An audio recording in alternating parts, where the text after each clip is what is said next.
my energy feedback partner. So whenever you get a chance, a feeling that I need to change, just... How do you want the signal? I don't know. I just that's okay. I just want feedback. I'm totally getting feedback from the room. I mostly want to feel a little safer now. Hang on. Yeah, okay, that works. Good.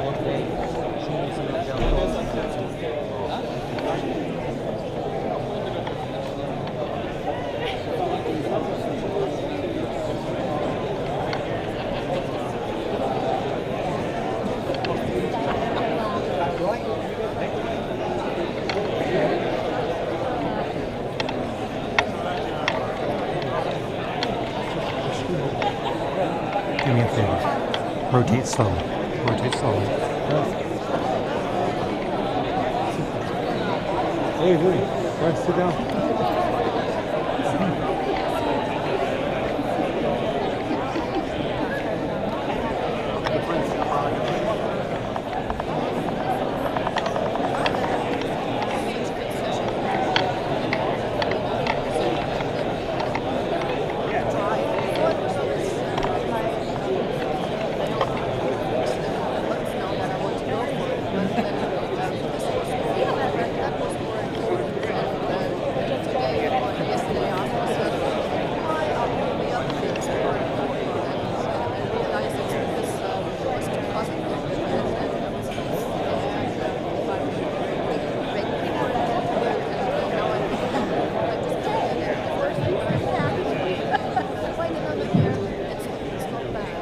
Good afternoon, everybody.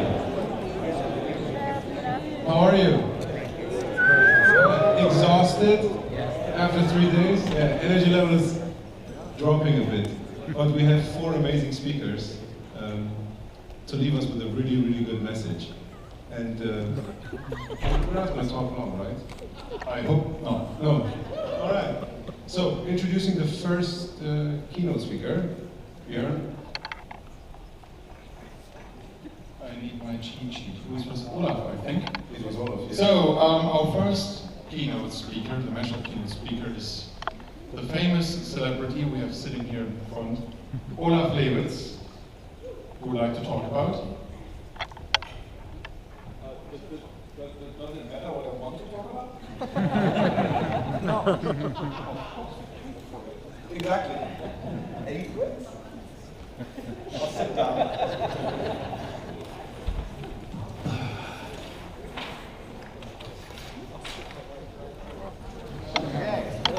Whatever you say.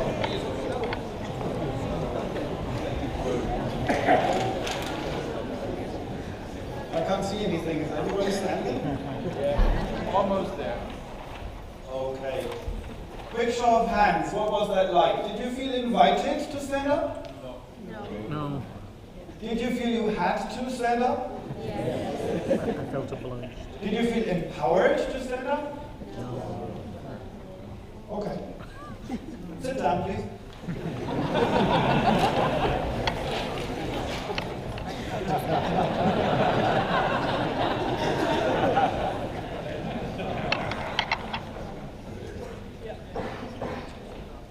Are you at that already? Yeah, I'm in the right mood to ask that question, right? So empowerment is a very strange thing, and the question you asked was a great segue. So there were these 4 tracks in the conference, and they chose that I should talk about empowerment. At the time, my idea about empowerment is basically abusive. I'm absolutely obsessed with words, and English is not my native language.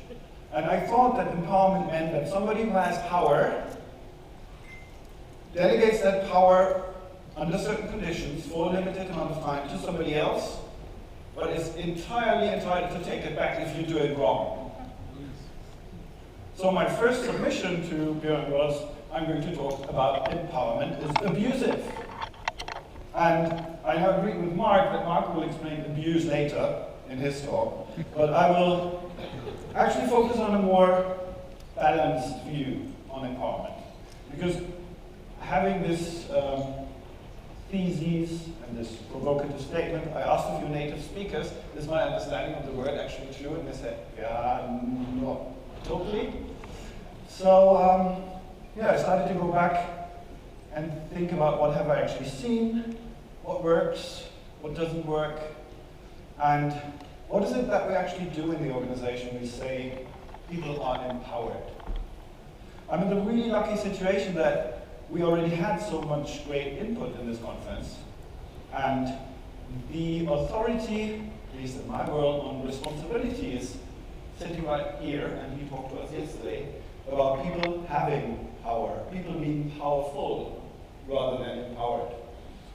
And I think that the structures we have in organizations are usually built to limit that power, to limit our options, to limit our growth. And that starts with school. It goes forward with society, with all of the rules that we have around how we should eat healthily, how we should not smoke, how we should. And it's not treating us as if we were powerful adults.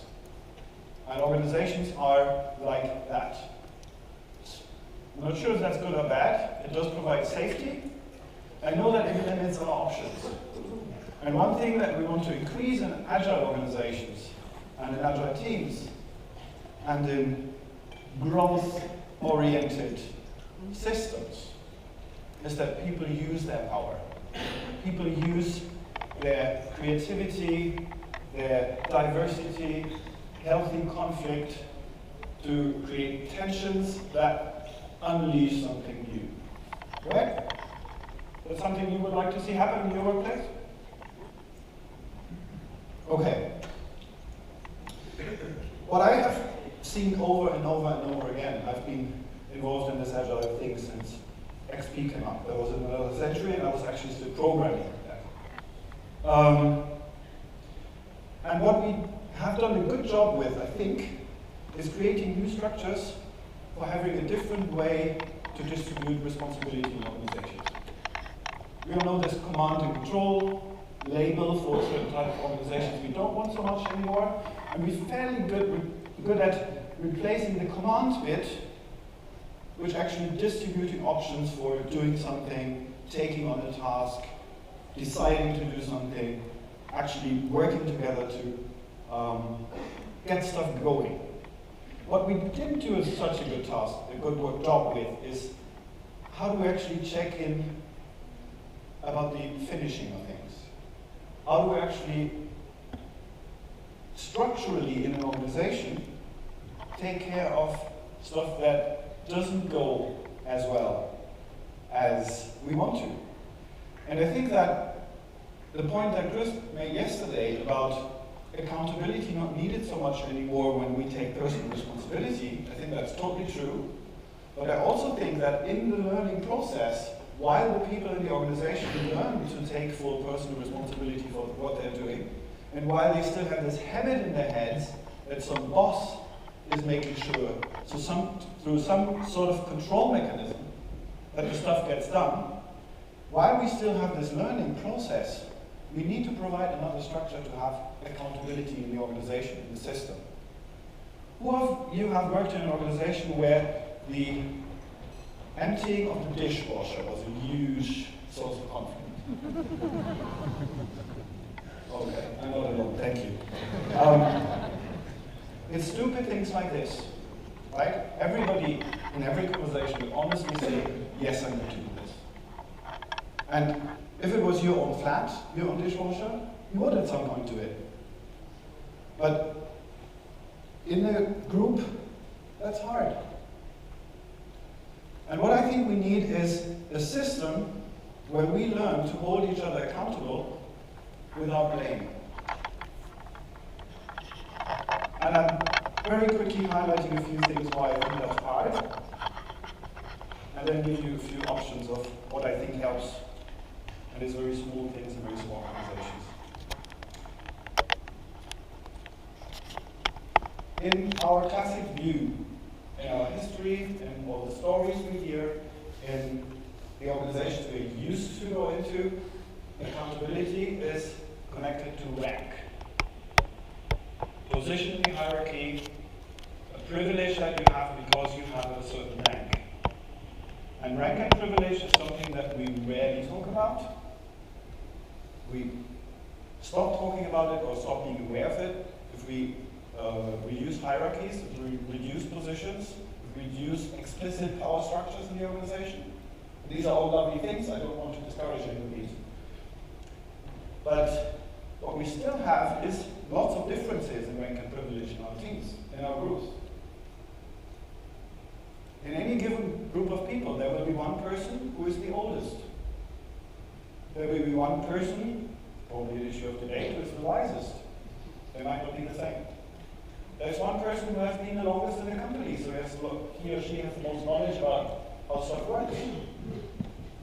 And then we have all of these differences like gender, race, education, money, whatnot, that lead to people having subtle differences in rank and privilege. And whenever we deal with each other without addressing that, without being aware of that, we have a huge potential for conflict. And that is the thing that, in my point of view, to use my French, fucks up accountability. Because if Steve tells me, Olaf, you haven't emptied the dishwasher, although it was your turn yesterday, there's something that lets me think, who the hell does he think he is to tell me that? And to just pick a random example, we spent some time together working together in a company where I was the senior because I joined the company first. So that might be something like, hey, he's the junior guy who is going to tell me to empty the dishwasher. So what I invite you to do to address this is to have conversations about this. One of my biggest learning in my journey as a trust artist, change artist, coach, whatever you want to call it, is that many, many, many things increase and improve just by talking about it. When you have a group of people talking about trust, trust will increase. When you have a group of people talking about these differences in rank and privilege, the awareness around this will increase, conflict will be less, or maybe more interesting and more healthy. And what do we do when we have awareness? When we have awareness, we can, that's also something that we heard yesterday, we can acknowledge. We can face or confront, say, okay, this is what the world is. And if we do that together, we have a strong option to decide what we want instead. So we can form an aspiration. And then we can help each other. My friend Michael Sahota has developed this nice 4A mnemonic, the leadership model. Awareness, become aware of something that's going on in my world. Acknowledgement, I actually acknowledge that it's really the case.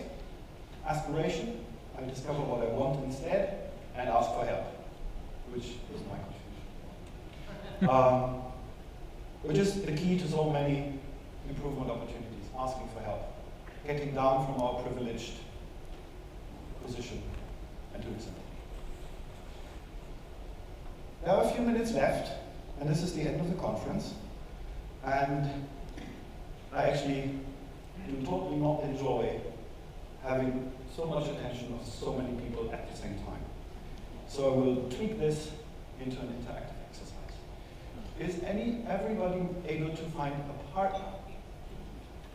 Could you identify somebody next to you who can be your partner in a short exercise? It will not hurt, and you will barely need to talk.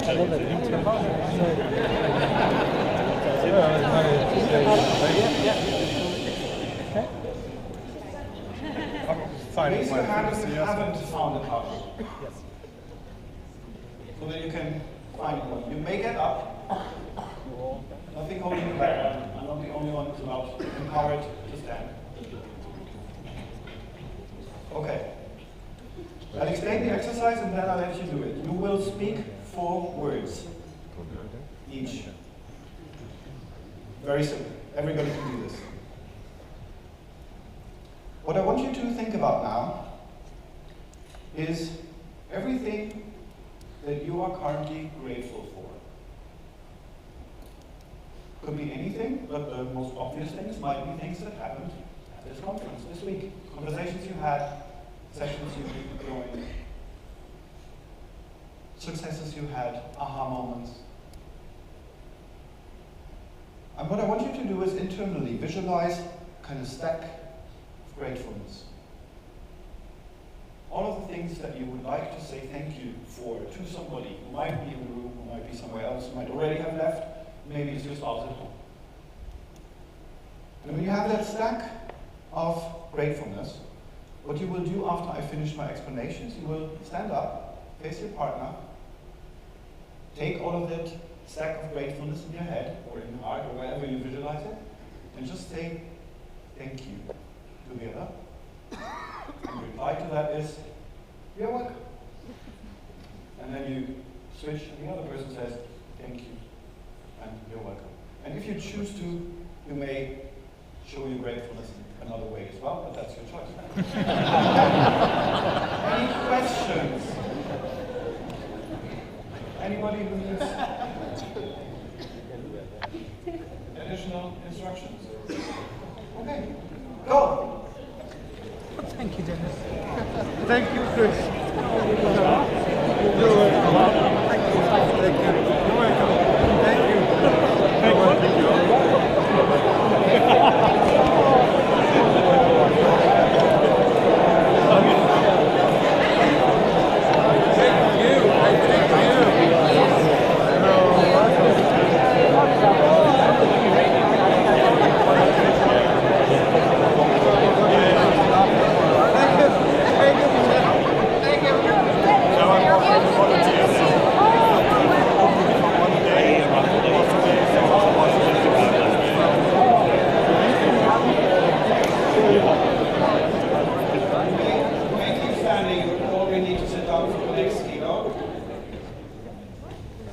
Just a final tip, final bit of advice.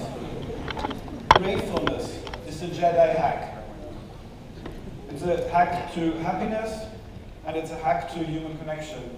And human connection is the thing that dissolves all of the stuff that is in our way to be great.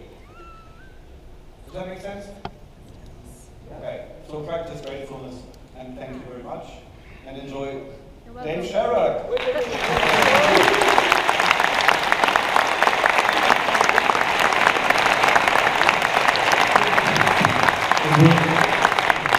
We just had a retrospective, and one of the outcomes was that we didn't thank the keynote speakers. Oh. So, thank you all.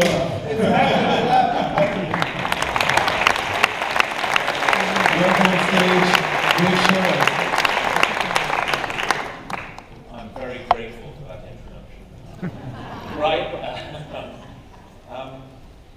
How many people here, when you were younger, wanted to be astronauts?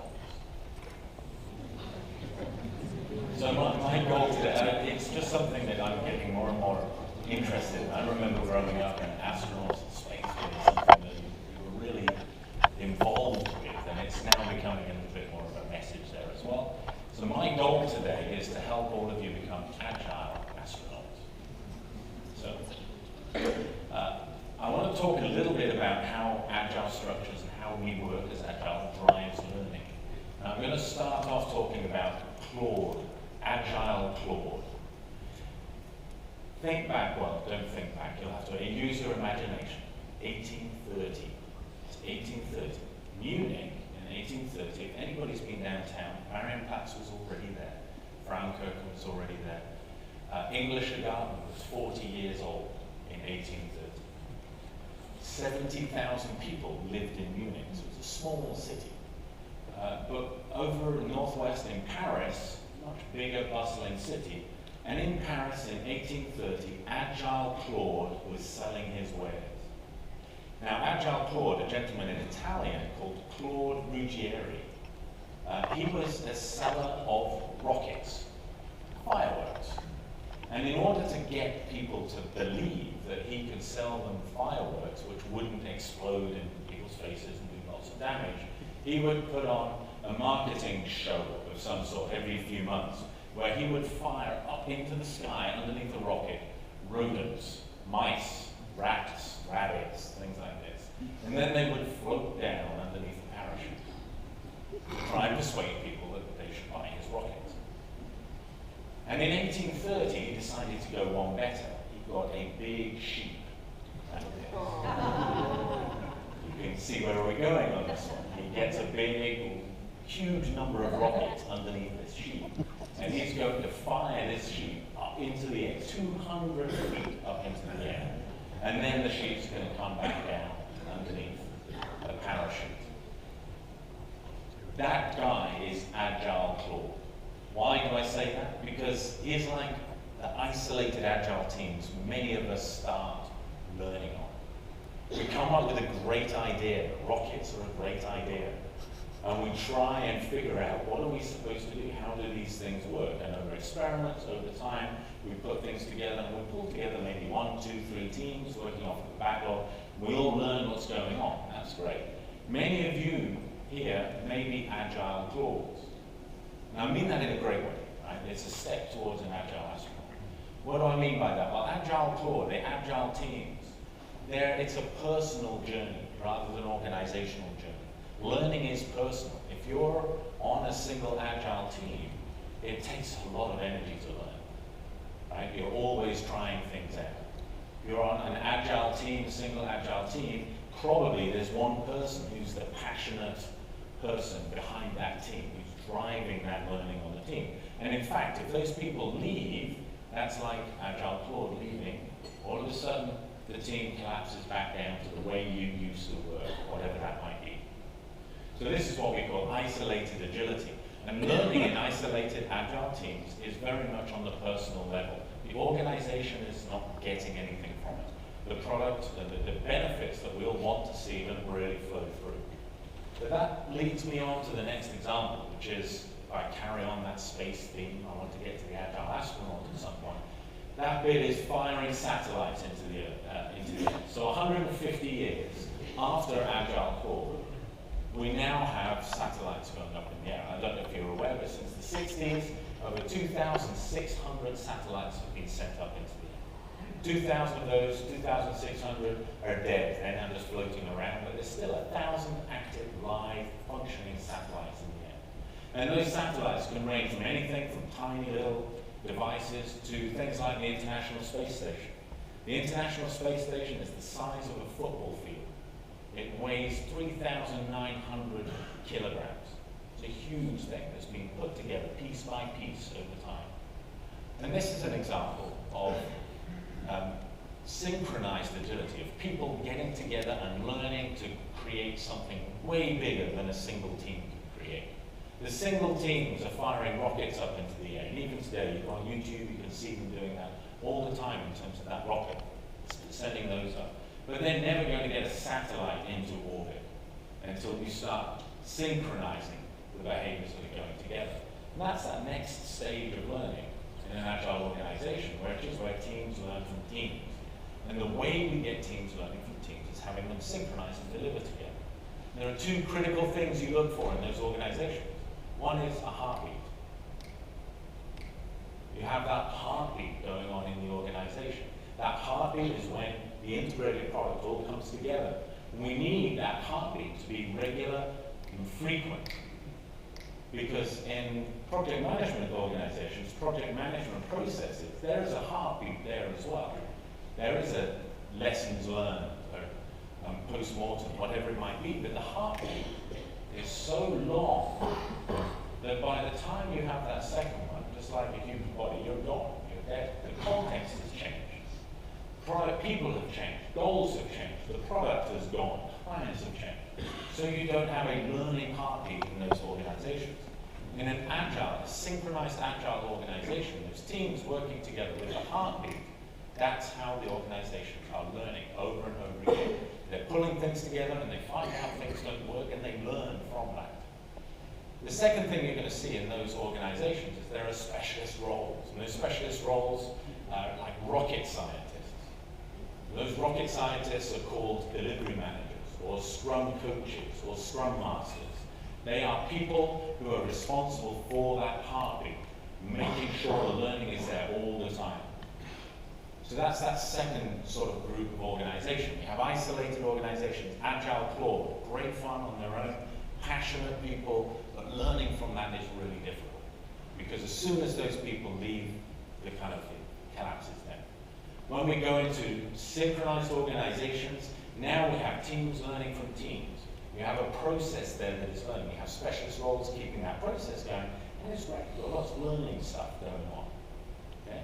But one of the challenges is you end up with things like the International Space Station, a huge beast of a product that has been built up over time because you're conflicted between learning and applying those learnings and continuing to build the product.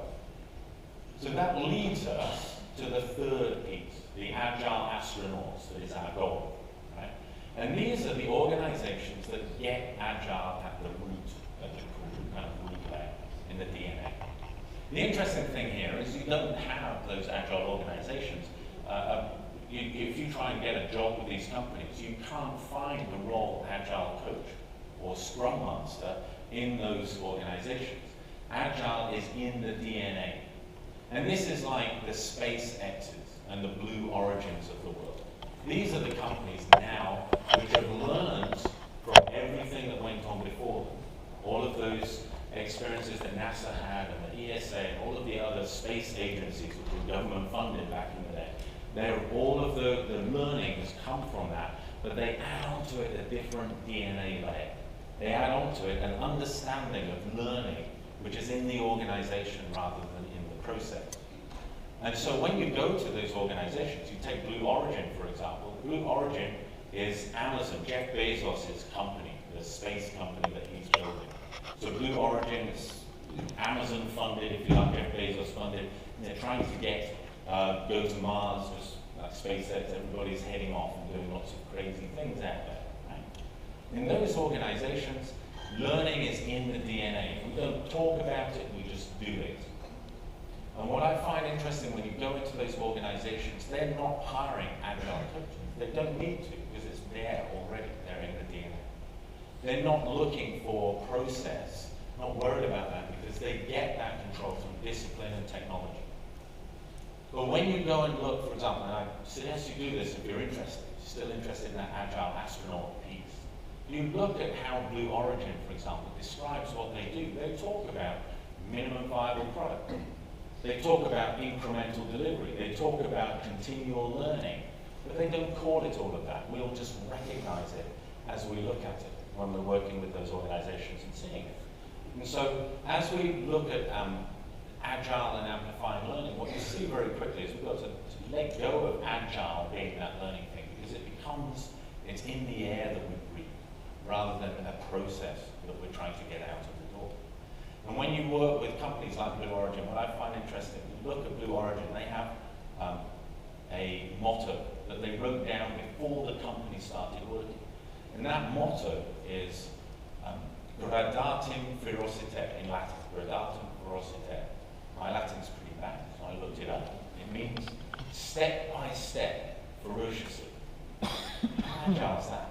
When I look at that, you can just feel the agility. Read through that website, it's there, they get it. Or maybe they get it better than we do. Gradatum ferociter, step by step, ferociously, bit by bit, increment by increment, with passion. So that's what I want to leave you with today, that agile astronaut that many of us wanted to become many years ago is something that's out there. An agile astronaut is a role that is out there we can aim for. So step by step, ferociously, enjoy the other speakers. They'll be excellent speakers. Thank you very much.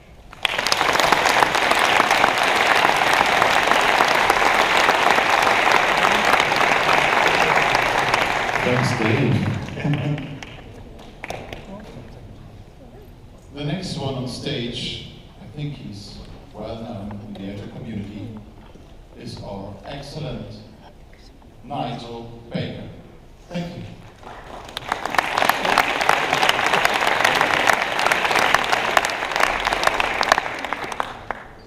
Okay. Hi. This is great. Yeah, lovely. So, dealing with uncertainty. Yes. Uncertainty. Great.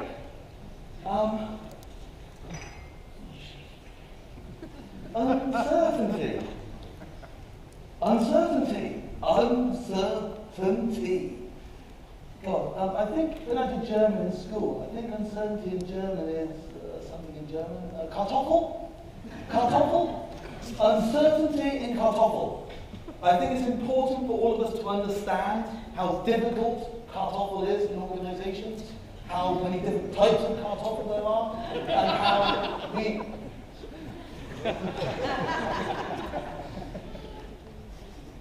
Potato. Okay, right, so, potatoes, not so good, sorry about that. So I did a presentation, I'm so sorry, failure valve. Uncertainty. Okay, well, I've done a presentation on uncertainty already at this gathering. It was on uncertainty in product development. So I spoke about, get the tool, could you hold that please? Could you hold that please? Could you hold that please? Could you hold that? You can't get staff these days. It was uncertainty in what? What? We talked about uncertainty in what? What does that mean? Well, uncertainty in what we're going to build, in content. We discussed how that changes all the time when we do our stuff in Agile. Why? Well, for two major reasons. One, well, through the act of creation, you discover more. At the start of a project, you know the least about a project, you will ever know about a project. You have maximum ignorance, and that's when we often make our decisions. So as we go along, content changes. Now, luckily with Agile, we've got rid of that project. Now we talk about product development. So, at the start of your product development, you will know the least about the product development you can ever know about your product development. So we talked about what? We talked about what? Then we...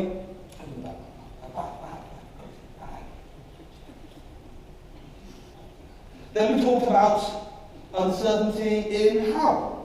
Uncertainty in how we spoke about in that session. We talked about how there are different ways of doing this. Who's heard of Scrum Agile? The one word Scrum Agile? Anyone heard that on job adverts? We want you to be an expert in Scrum Agile. Agile Scrum, one word. Scrum hyphen or hashtag. They're two different things. You know? We all know there are a variety of ways, a variety of methods out there to be agile. It's not one Scrum fits all. But I'm a Scrum person. So what's more interesting for me is how even in those methods like Scrum, they're a lot more uncertain than you think. They're a lot more flexible. Story points. Who here uses story points? Anyone a story pointer here? Not part of Scrum. Who here uses velocity? Not part of Scrum. Release planning? Probably not going to do practice. So there's a... oh, controversy. Oh, step back from that one, Marty. So there's a lot of Scrum. Scrum's quite big.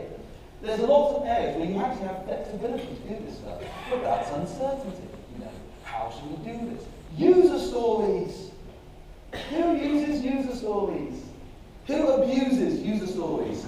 Good stuff. Not part of Scrum.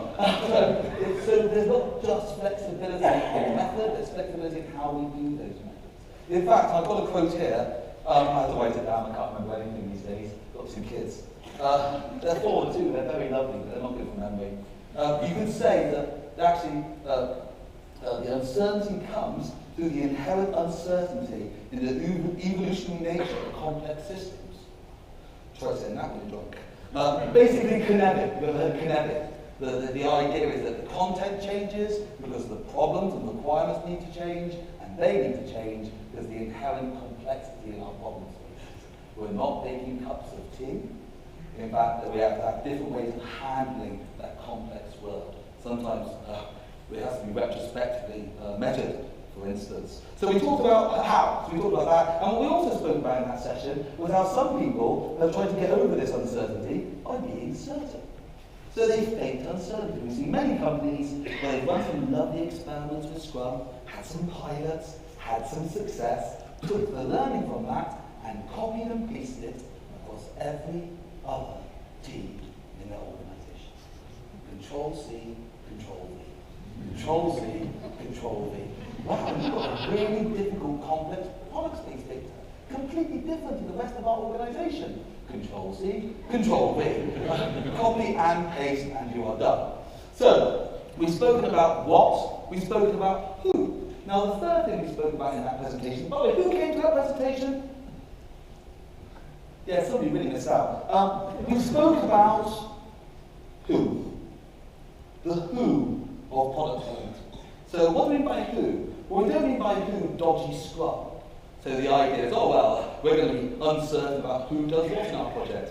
So I will be the Scrum Master, I'll be the product owner as well, and I'll be your line manager as well. You can call me an Agile Project Manager.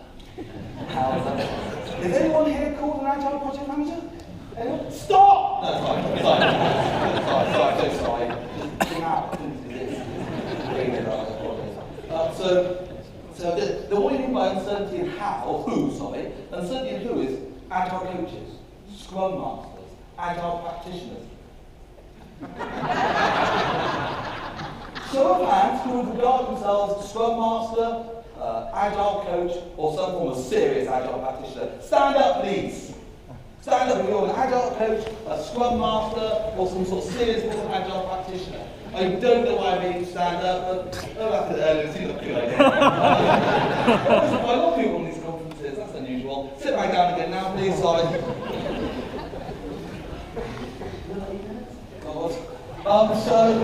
So what I mean is, as an Agile coach, you won't have all the answers. Okay? You're not supposed to be some super guru. You won't have all the answers. In fact, you can't have all the answers. No one's that brilliant. In fact, you shouldn't have all the answers. As a coach, the most powerful word in the phrase Agile coach is coach, not agile.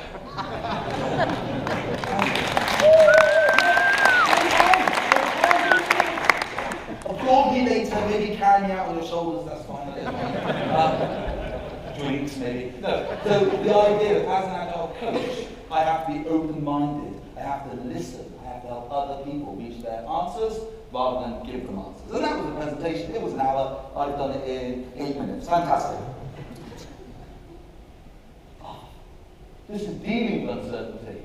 You see, a couple of people came up to me after that presentation and said, nice, Nigel, lovely, loads of problems, what's the answer? And I went, And so that's what this next 5 minutes is about. How can we handle this? How can we handle this? Well, here's the thing. Uncertainty hurts. Uncertainty wounds. Uncertainty is a huge struggle for many people. Okay? I saw a great, I like to now claim I'm a psychologist with a PhD and everything, but I'm a computer scientist really. But I studied this very important document called the London Times recently, very clever. And there's a great article in this newspaper about uncertainty and about how people hate uncertainty so much. There's quite a famous, look at the guy's name, a famous psychological experiment by Pietro Badia, I think, about uncertainty, where you get people in a room for like a period of time and say, you may receive an electric shock in the next hour. You probably won't, but you may. Or you can have the electric shock now. Now, common sense indicates surely you would like to avoid the shock rather than just take the pain. But guess what people did? Give me the shock now. They preferred the certainty of pain over the uncertainty of it. Damocles, his name was, the Greek guy with the sword above his head. Ouch. So we're going to have to deal with this. Many people struggle. How do you deal with this? Well, there's 3 general ways. So in that study, one of the ways was actually about, what was it about? I remember that. It was actually something they're better suited for uncertainty. They handled that adaptability, that risk better. They have a name. They're called gamblers. They kind of like risking it all on one firm kitchen toss. And I don't really want to recommend that to you guys. That's not a great way to have a long, successful career. But maybe a little bit of a gamble, a little bit there is useful. They also talked about Zen, about acceptance, saying that another way of handling uncertainty is to be just accepting of it, like Buddhism. The Buddha, accepting the karma, all things will pass, everything will be all right in the end. If it's not all right, it's not the end. I like that, but I'm not really a Buddhist. I look like Buddha, but I'm not really a Buddhist. So there's a third way to handle this. And the third way to handle this is, I think, with a why. A why, on here, a why. A why, having a vision. Or I don't mean a vision in terms of like a product vision, but that's nice. Having a product vision gives you a bit of discipline, gives you a bit of focus. And I don't mean why in terms of agile and Scrum, actually. That's lovely, you can love things, but this is the thing. I think you must have a sense of passion. A sense of passion for people. A sense of passion for people. Caring about people. Wanting to help people. So, where am I going with this? Well, I've actually got written on the back here, because I can't remember anything. Again, 2 kids, 4 and 2, my memory's shot. I've got a little poem from Rudyard Kipling. You may have heard it, it's quite long, I'm doing the first verse. Being agile. Alright, so tell them the next one. First verse. I keep 6 honest serving men. They taught me all I knew. Their names are what, why and when, how and where and who. So we've covered what, we've covered why, having a passion, we've covered how, the methods, we've covered who, coaching, understanding. But the last thing we haven't covered is when and where. So I could leave you with this. I could say when and where, when, now, where, today. But it's easy to talk about this stuff in conferences. When you're with friends, you're all talking about your I'm doing brilliant here, my place. What we really need to be about is when, tomorrow. Where, in work. No, not in work. Work's a bit boring, a bit limiting, really. It's like, when I was chairman of this thing many years ago at one of these conferences, that we used transforming the world of work as our motto for the conference. But I think that's a bit limiting. We should be transforming the world of people. And not transforming them, that's a little bit top down. We need to transform the world of people for people. With people. So that in mind, that is how I like to think of this. Going out from here with passion, a little bit of zen, a little bit of gamble, and understanding we're transforming the world of people, for people, with people. And I've saved myself 2 minutes. I've delivered early. Someone should come up with a methodology for that type of thing. Thank you very much.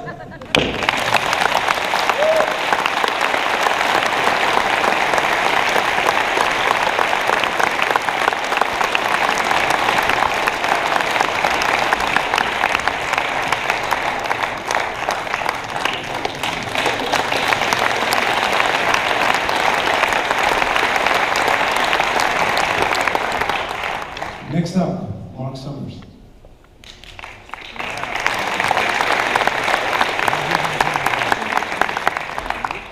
So, thank you guys for having me. My name's Mark Summers.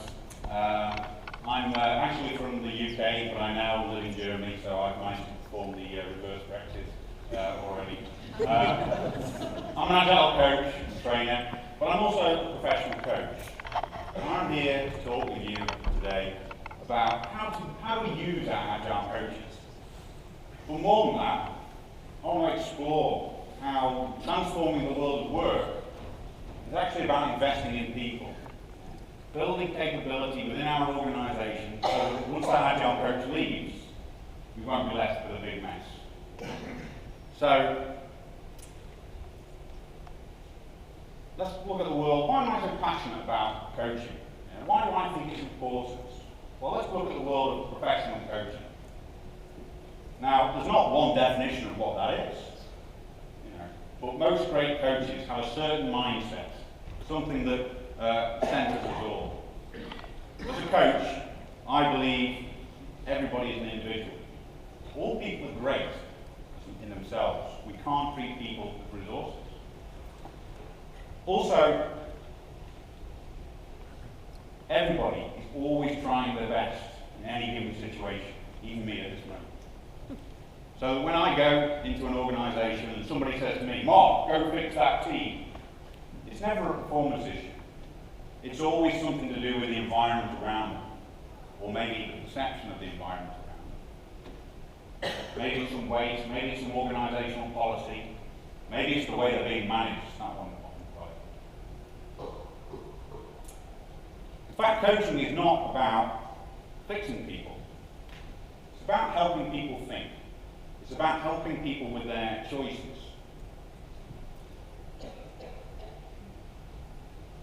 So, fundamentally, coaching is about trust. You have to trust the other person. You have to believe in that person, support them and nurture them, and they will come up with the solutions that are right for them. Well, let's take a look at the world of Scrum. Okay? Many of you here are in that Scrum world. Scrum fundamentally is a trust framework. It's about creating an environment where you get the right people in the team, they're going to be successful. Management's role becomes to create the right environment to get those teams flying. However, so many times I see Scrum being used to micromanage those teams. And Scrum creates a lot of transparency and visibility and information, and it's used as a management tool that seems to suppress innovation and creativity. Why, I hear you cry, because there's an evil afflicts our Scrum adoptions. I think we know. So I'd like to introduce you to my Agile coach, Bob. Bob is just going into a new organisation, very excited, and meets the manager for the first time. Bob, welcome. We're so happy to be going on this Agile transition, this Agile journey, and we're lucky to have you on board. So, I hope you've got everything you need. The team's over there. Go and make them Agile. Wait, says Bob. I'm going to need to work with you as well. Well, why, asked the manager. It's the team that needs to change, not me. Well, guess what? It's the team aren't the problem. The team are great at In the UK, there's a lot of the finance industry over the last few years has started to jump on the Agile bandwagon. These Agile transformations in these large traditional organisations are often brought in by senior leadership. Some of those guys even know what it is. I was working with the managing director in one of these organisations recently. He said to me, Mark, how long have you been an Agile coach?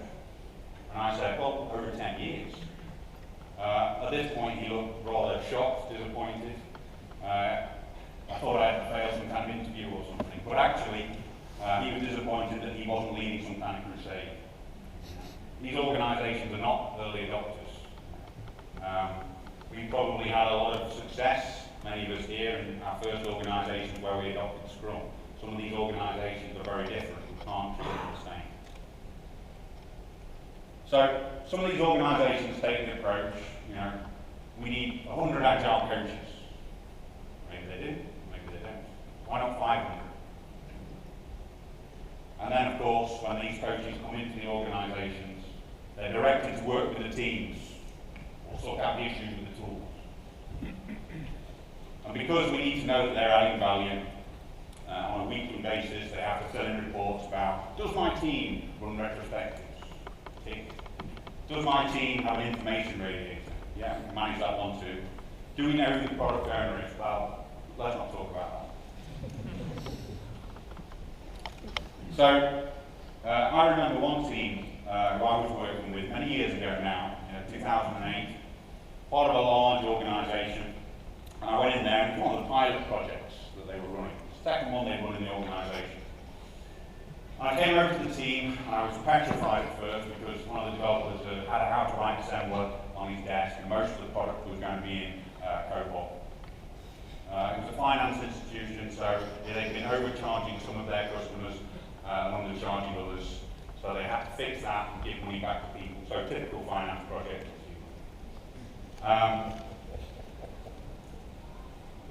So with those guys, it was like, how the hell are these guys going to be Agile, do Scrum?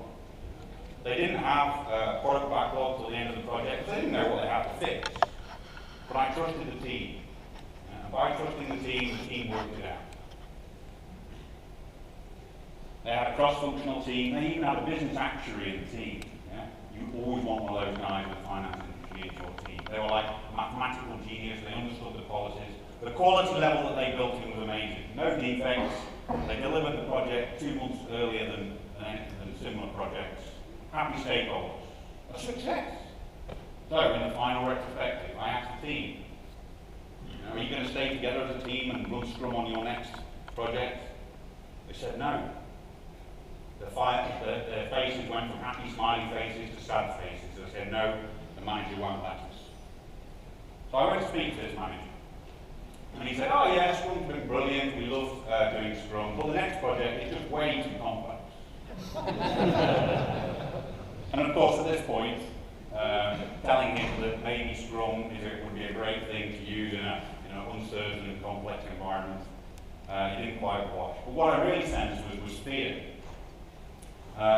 This team had been very successful with my support as a coach. The project had been delivered. If this thing spread, what would he do? This was the fear that I sensed. Now, he could count on his two hands the number of years to retirement. He was being paid very well. Why should he change? So, I succeeded in helping that team deliver a very great project, but I failed as a coach to deliver any transformational change. Woo, I failed. And it wasn't the only time I failed in doing this. It's very nice to have those short-term successes when we work with those teams. But unless we help management understand the role that they can play in an organisation, then we'll never deliver sustainable change. What we need to stop doing, we need to stop introducing frameworks that give management a role that allows management to stay safe. We need to help them develop the skills and environments where they can be successful and successfully support our teams. We need to focus on building capability. So, within this community, the skills, the knowledge, the experience exists to go into these organisations now and really start to work on that kind of thing. As a Scrum Master, as a team coach, we turn the heat up on our teams by bringing Scrum in. And going from delivering things over a long period, delivering stuff every 2 weeks or maybe even a week, that really puts the pressure on teams and helps the teams go through that change. So this frozen middle that I've encountered here, we need to learn how to turn heat upon that frozen middle so that they can successfully support the teams going forward. I was delighted Barcelona Scrum Gathering when I first got inspired with all this stuff to see how a lot of the German community actually had come together and started to deliver frameworks and courses to help build team coaches. We need more of that stuff internally in our organisations. I had the wonderful opportunity 2 weeks ago. I was at the Scrum Coaching Retreat in Geneva. I was working as part of a team there, and we had two guys from different large organisations, traditional organisations. And they realised some of the mistakes they'd made, bringing lots of coaches in and focusing on the team. And we worked with them to build a training and development program, learning objectives, stuff that they could take back to their real world. Help build team coaches, agile coaches that would support their organisations in the future. This is what we need to have focused. By the way, if you get an opportunity to go to one of those coaching retreats, please do so. They're excellent in terms of the learning and value you get out of those things. Hear, hear. The relationships you build are wonderful. So, it might take courage for us trainers, coaches, to start to focus on these things. We need to go beyond the CSM. We need to go beyond just working with teams. We need to go beyond Scrum. So let's have courage, work with those organisations to focus on, changing that middle.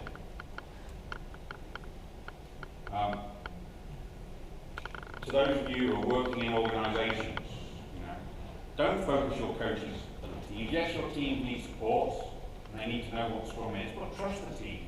Your team will work that out. Let's not get dogmatic about Scrum. Let's now focus our efforts on supporting, trying to replace that frozen middle with a coaching capability that will be able to support the teams once the Agile coach goes.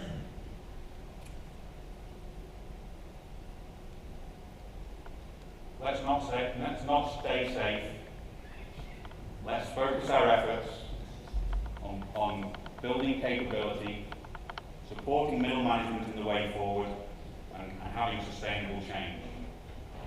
In summary, in the transformed world of work, coaching skills, coaching mindset is going to be very important for middle management and leadership. And it's also important in the journey to get to that culture as well. So as Agile coaches, let's focus our support on building that capability. Thank you very much, guys.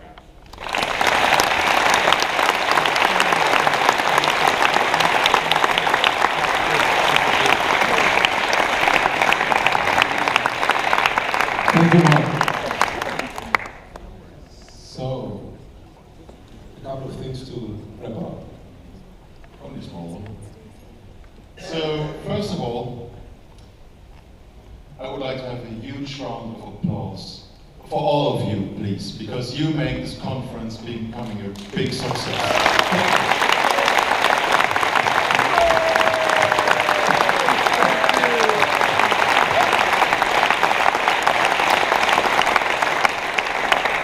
And of course, we want to point out the amazing volunteers we had who supported all the session speakers and who packed the bags, who made sure that every room was prepared. Any of the volunteers here? Please stand up. Please stand up. This applause is for you.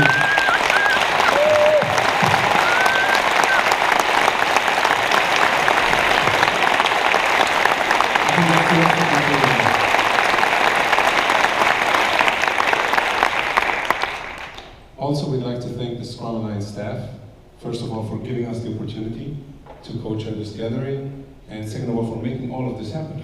It wasn't Björn and myself, as Anu said, who was the co-chair in Orlando, we just look pretty.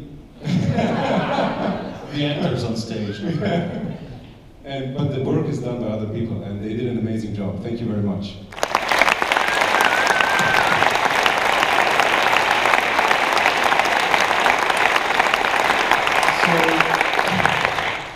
Our coaches upstairs in the coaching clinic did a fantastic job. We had 115 attendees, and every single issue has been resolved. Thank you for this.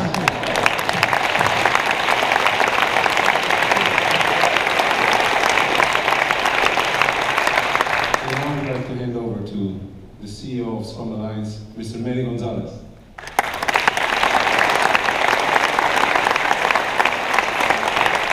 Thank you, and of course, this would not have happened if this conference would have been conceived by co-chairs. So thank you, Jordan and Zora.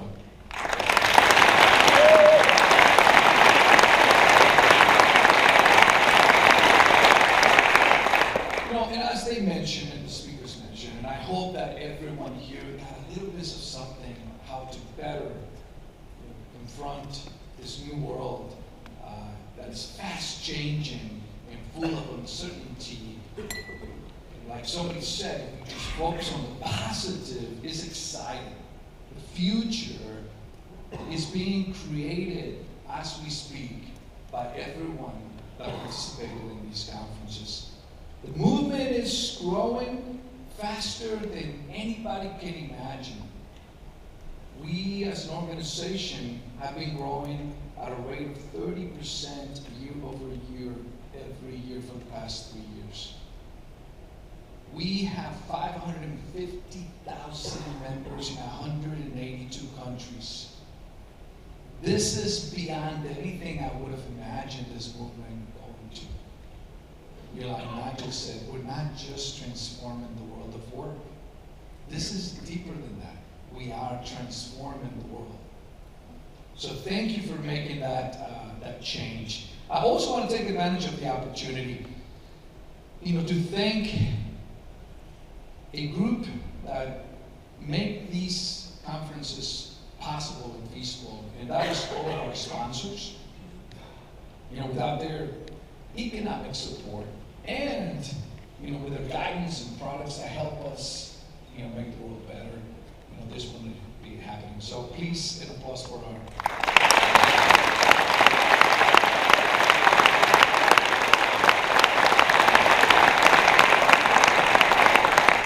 I also want to thank our co-chairs for mentioning the hard work that the staff at Elastic put in making these conferences seem flawless.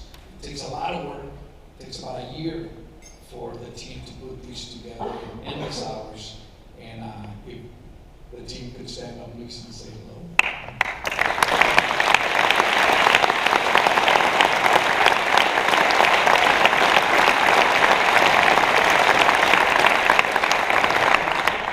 And as I mentioned at the beginning of the conference, you know, we announced that in 2017, our Asian global gathering will be in Singapore.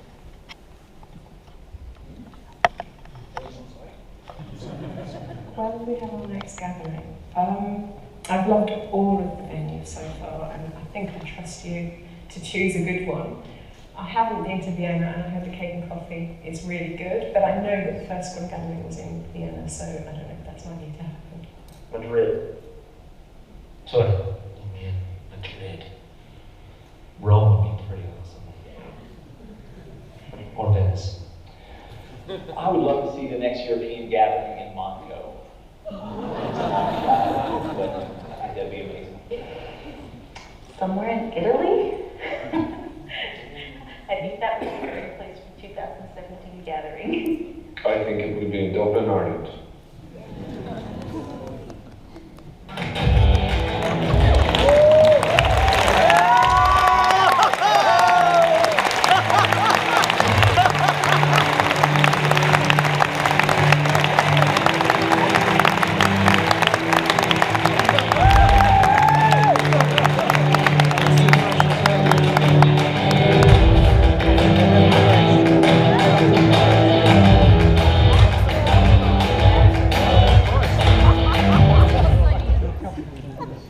And as usual, you know, the best price is when we announce it. So there's some information. But we also have a promo code that you can go into. Again, we can't wait to see you next year in Dublin. And thank you everyone for making it a great conference. Thank you.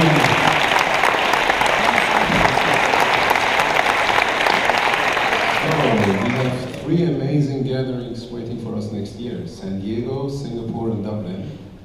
And we have 2 free tickets to give away, right? Let's take them.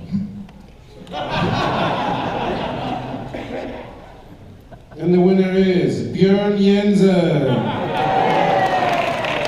Just joking.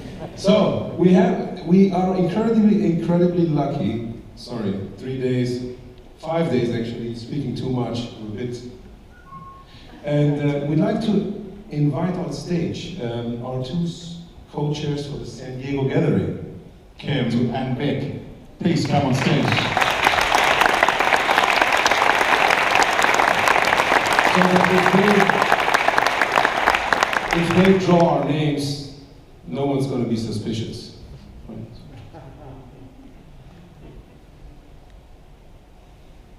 No, not that one. This one's.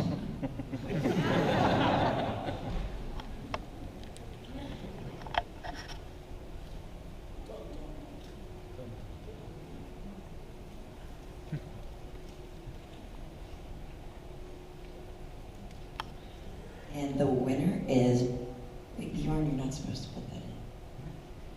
Bjorn? No, I'm just joking. And the winner is Dana Pace. Do we have Dana Pace? Dana Pace.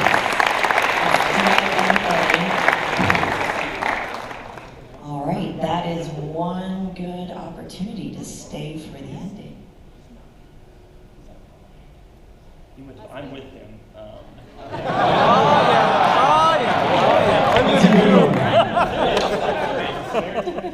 A, B, C, no, that's not D. I know. He told me, like, accept it if I win something. I was like, I don't think I can do that. So please give that to somebody else because he should have been here. Thank you, Chad. All right, and the next winner up is... Okay. It can't be Bjorn again.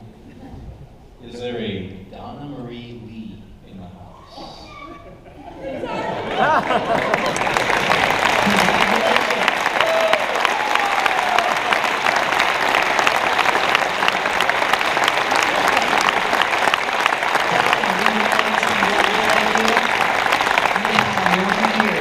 Use this. You're welcome to use that in San Diego, hint, hint, hint, Singapore, or Dublin. Congratulations, a round of applause.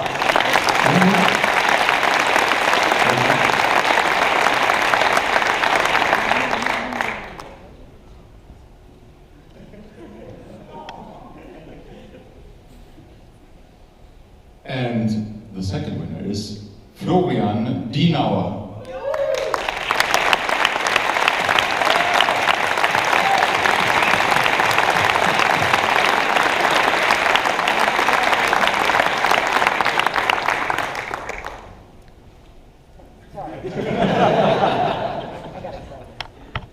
All right, so now we have two winners. They were actually here. Amazing. I think it's the first time that so many people stayed until the end of the gathering. Thank you very much.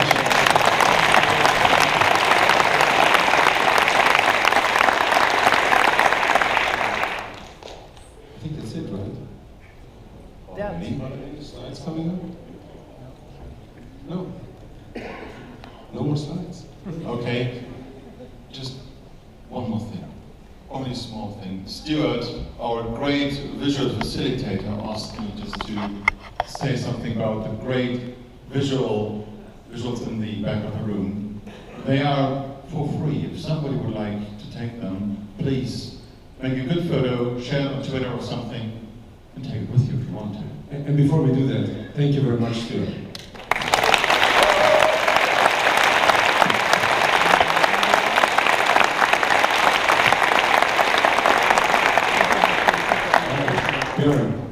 I'd like to thank you for this opportunity. It was great, great journey.